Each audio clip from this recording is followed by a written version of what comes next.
শেষ প্রশ্ন আজকে, শুক্রবারের বিশেষ আমল কি? শুক্রবারের অনেকগুলো বিশেষ আমল আছে। শুক্রবারের যে আমলটা সবচেয়ে বেশি পরিমাণে করতে হবে, বেশি পরিমাণে, সেটা হলো কি? দরুদ পাঠ করতে হবে।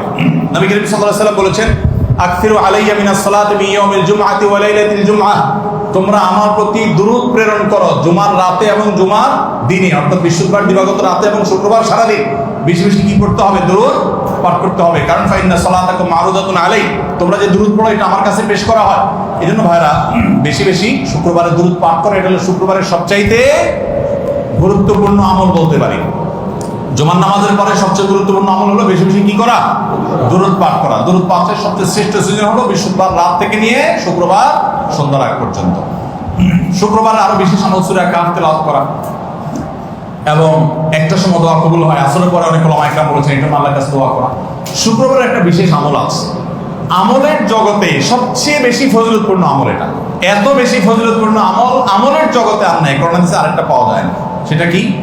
সেটা হলো নবী করিম সাল্লাল্লাহু আলাইহি ওয়াসাল্লাম বলেছেন, মান বাক্কারা ইয়াউমাল জুমআতি ওয়াবতাকার, যে ব্যক্তি জুমার দিন আগে আগে ঘুম থেকে উঠবে, ভোরে ফজর নামাজ জামাতের সাথে পড়বে, আগে আগে উঠবে, ওয়া গাসসালা ওয়াক্তাসাল, ফরজ গোসল হলে ফরজ গোসল করবে, নিজে উত্তম রূপে গোসল করবে, সাধারণ ফরজ গোসল না হলে সাধারণভাবে গোসল করবে, উত্তম রূপে গোসল করে পরিষ্কার করে জুমার দিন উপলক্ষে, এবং ওয়ামাশা ইলাল মসজিদি ওয়া লাম ইয়ারকাব, পায়ে হেঁটে মসজিদে যাবে, কোনো রিকশা বাহনে গাড়িতে উঠবে না। যদি গাড়ি দিয়ে যাওয়ার মতো দূরের পথ হয় তাহলে গাড়ি পার্কিং করে বাকিটুকু পায়ে হেঁটে আসবে।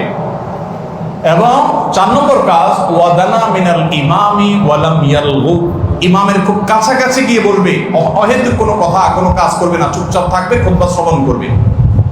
এই কাজ যদি করে 4 কাজ, তাহলে 4 কাজের প্রথম কাজ হলো আগে আগে ঘুম থেকে উঠা, ভোরে ফজর নামাজ জামাতের সাথে পড়া, উত্তম রূপে গোসল করা, পায়ে হেঁটে মসজিদে আসা, এবং ইমামের খুব কাছাকাছি গিয়ে বসা, আগে আগে মসজিদে আসা, এবং চুপচাপ থাকা, কোনো কথাবার্তা খুতবা চলাকালীন না বলা, কোনো অহেতুক কথা আড্ডা ফাজি না করা। এই 4টা কাজ যদি কেউ জুমার দিন করতে পারে, নবী করিম সাল্লাল্লাহু আলাইহি ওয়াসাল্লাম বলেছেন, এই যে সে পায়ে হেঁটে মসজিদ পর্যন্ত আসলো তার বাসা থেকে, এই পুরা পথে আসতে যতগুলো স্টেপ তার দিতে হয়েছে, যতগুলো কদম তার রাখতে হয়েছে, প্রত্যেক স্টেপের বিনিময়ে, প্রত্যেক কদমের বিনিময়ে আল্লাহ তাআলা তাকে 1 বছর নফল রোজা রাখার আর 1 বছর রাতভর তাহাজ্জুদ পড়ার সওয়াব দান করবে। তাহলে যদি কারো বাসা থেকে মসজিদে আসতে 100টা স্টেপ দেওয়া লাগে, সে 100 বছর নফল নামাজ এবং নফল রোজা রাখার সওয়াব পাবে। অনেক মুহাদ্দিসগণ বলেছেন, হাদিসে কোরআনে বিভিন্ন আমলের ফজিলতের কথা জানা যায়, কিন্তু এই একটা আমল, মাত্র 4টা কাজ বিশিষ্ট একটা আমল দ্বারা এত বিপুল পরিমাণ ফজিলতের কথা আরেকটা কোরআন হাদিসে খুঁজে পাওয়া যায় না। এই জন্য জুমার দিন আমলটা করবো তো ইনশাআল্লাহ।